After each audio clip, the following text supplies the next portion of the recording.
Hello students, आज हम discuss करेंगे निर्णय की विधियाँ, टेक्निक ऑफ डिसीजन मेकिंग, जिसमें पहली हमारी विधि है ट्रेडिशनल और क्वांटिटेटिव टेक्निक्स, परंपरागत या मात्रात्मक विधियाँ। तो देखिए, उद्यम के अंतर्गत जो भी निर्णय लिया जाता है वह तर्कसंगत होना चाहिए, लॉजिकली होना चाहिए। यहाँ पे लॉजिक का मतलब औचित्य से है, अर्थात कार्य कारण परंपरा का पालन करते हुए सही मार्ग के द्वारा एक निष्कर्ष पर पहुंचना। निर्णय का ये तार्किक दृष्टिकोण इंडक्टिव और डिडक्टिव मेथड पर आधारित होता है। आगमन प्रणाली के अंतर्गत सामान्य से विशेष की ओर उन्मुख होकर प्रबंधकों द्वारा निर्णय लिए जाते हैं। इसके विपरीत जिस निर्णय के पीछे कोई लॉजिक ना हो और जो कार्य कारण परंपरा पर आधारित ना हो, हम उनको नो लॉजिक कहेंगे। तो निर्णय की विधियों को 2 टाइप में डिवाइड किया है, जिसमें हम पहली आज डिस्कस करेंगे ट्रेडिशनल और क्वांटिटेटिव टेक्निक्स, परंपरागत या मात्रात्मक विधियाँ। तो देखिए, ये वो विधियाँ होती हैं जो परंपरा से चली आ रही हों और उनकी पृष्ठभूमि में विज्ञान का पुट ना हो। जो उद्यमी रूढ़िवादी दृष्टिकोण के होते हैं वे ऐसी विधियों को अपनाकर लकीर के फ़कीर बने रहते हैं। अब इसके कुछ एग्जाम्पल्स हैं, जैसे past experience and habit, rationally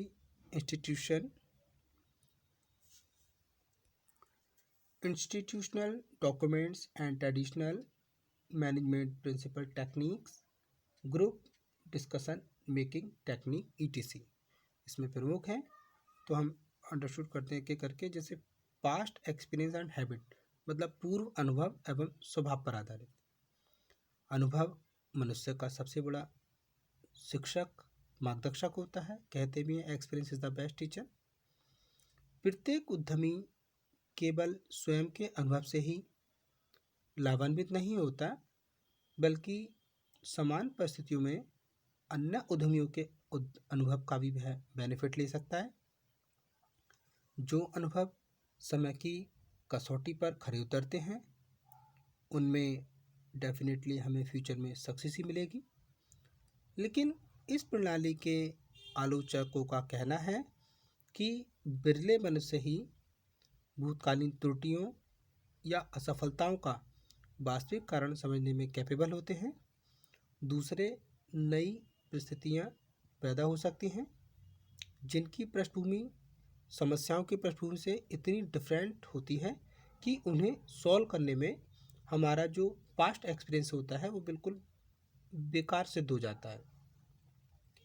इसलिए विभिन्न विकल्पों के बीच सर्वश्रेष्ठ विकल्प का चयन करने से पहले पूर्व अनुभव ही पर्याप्त नहीं होते, बल्कि समस्याओं का नया संदर्भ समझने और भावी घटनाओं का पूर्व अनुमान करने की भी जरूरत होती है। इस तथ्य के आधार पर कूंटज एवं ओडोनिल ने ये लिखा है कि अनुभव एवं तथ्य इतिहास के विषय होते हैं तथा उनका संबंध भूतकाल से होता है। अच्छे निर्णयों का मूल्यांकन भावी घटनाओं के आधार पर होना चाहिए।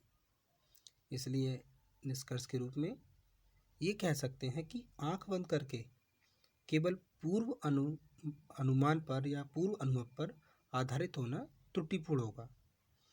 इसके विपरीत संभावित भविष्य एवं वर्तमान के संदर्भ में पूर्व अनुमान का हमें लाभ उठाना चाहिए, क्योंकि जनरली जब एक व्यक्ति किसी भी कार्य को परंपरागत ढंग से बार बार करता है तो ऐसे करना क्या होता है, उसके स्वभाव का अंग हो जाता है।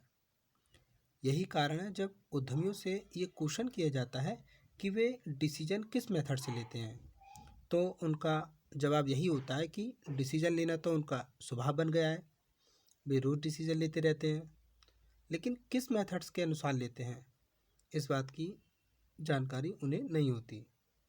तो हम यही कह सकते हैं कि जो निर्णय नैतिक या सामान्य प्रकृति के हैं वे तो अनुभव या स्वभाव के आधार पर लिए जा सकते हैं, लेकिन जो महत्वपूर्ण निर्णय हैं उनके लिए पहले हमें समस्या का एनालिसिस करना जरूरी होता है, तभी हम उसके आधार पर किसी डिसीजन को ले सकते हैं। ऐसे ही इसकी परंपरागत विधियों में आती है रेशनली एंड इंट्यूशन मतलब विवेक एवं अंतर्ज्ञान। उद्यम के परिवर्तन के समय विवेक एवं अंतर्ज्ञान के आधार पर भी डिसीजन लिए जा सकते हैं।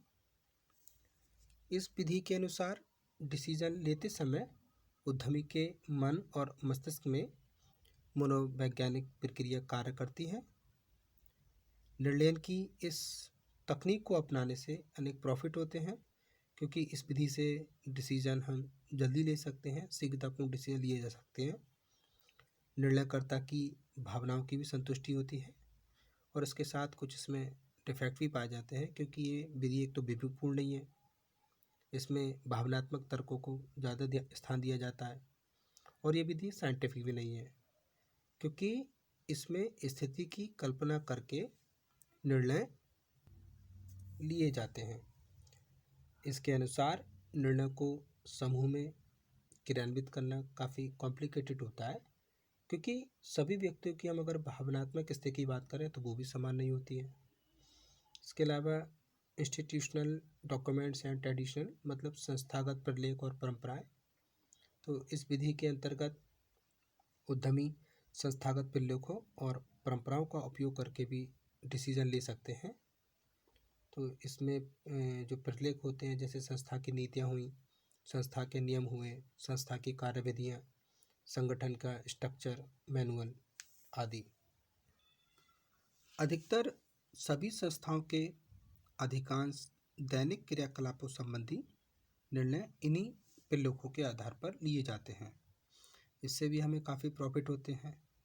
इससे क्या होता है, जो हमारे डिसीजन होते हैं उनमें होमोजेनिटी बनी रहती है, मतलब निर्णयों में एकरूपता बनी रहती है, और पक्षपात का इसमें वह नहीं रहता, इसमें करप्शन की भी आशंका नहीं रहती है, और इसके साथ कुछ इसमें दोष भी पाए जाते हैं। और क्योंकि ये व्यवहार में जो होती हैं, हम देखते हैं सिचुएशन हमेशा एक जैसी नहीं रहती, तो इससे क्या होता है, अधिकारियों की मनमानी का भी डर बना रहता है, अधिकारी मनमानी कर सकते हैं।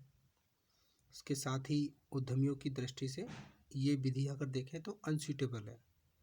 अनसूटेबल का कारण क्या है, क्योंकि हमेशा नीतिगत और नए प्रकार के निर्णय ही लिए जाते हैं।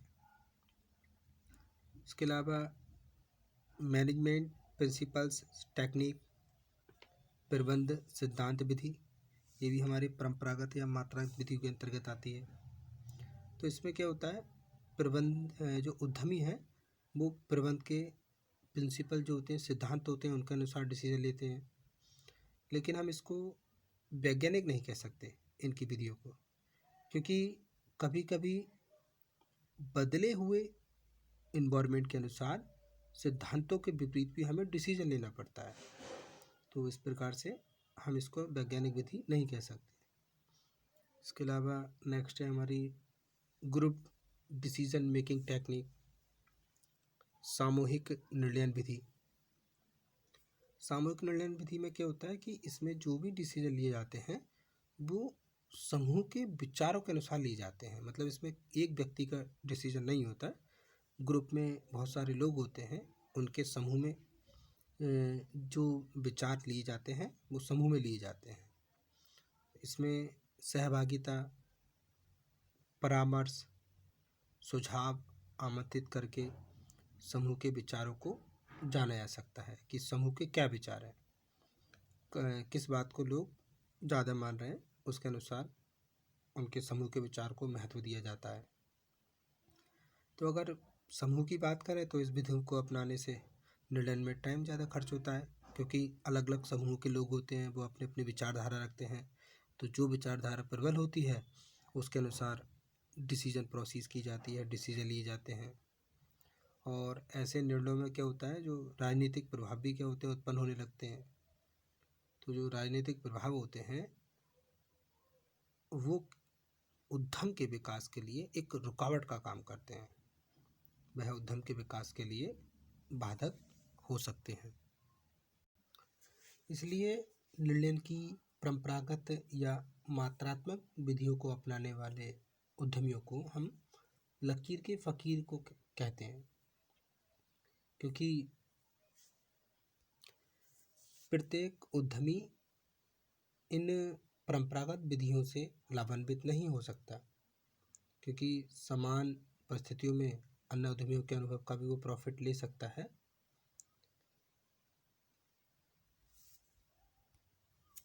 इसलिए आंख बंद करके केवल पूर्व अनुभव पर आधारित होना त्रुटिपूर्ण होगा।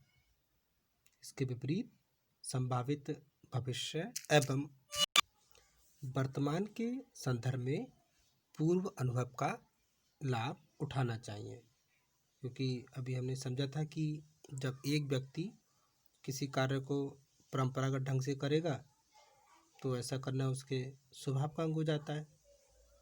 तो उद्यमियों के सामने यही प्रश्न क्रिएट होगा कि वो निर्णय किस मेथड से लेते हैं। तो अगर उनसे पूछा जाए तो वो यही बताएंगे कि निर्णय लेना तो उनका नेचर बन गया है और वो रोज़ाना किसी न किसी टाइप के डिसीजन लेते रहते हैं, लेकिन वो किस मेथड का यूज़ करते हैं, किस विधि का प्रयोग करते हैं, इसकी उनको जानकारी नहीं होती। तो हम अंत में यही कह सकते हैं कि निर्णय नैतिक या सामान्य प्रकृति के हो सकते हैं, तो वे अनुभव या स्वभाव के आधार पर लिए जा सकते हैं, किंतु महत्वपूर्ण निर्णयों के लिए हमें पहले समस्या को अच्छे से समझना होता है, उसका अच्छे से एनालिसिस करना होता है, उसके बाद ही किसी भी डिसीजन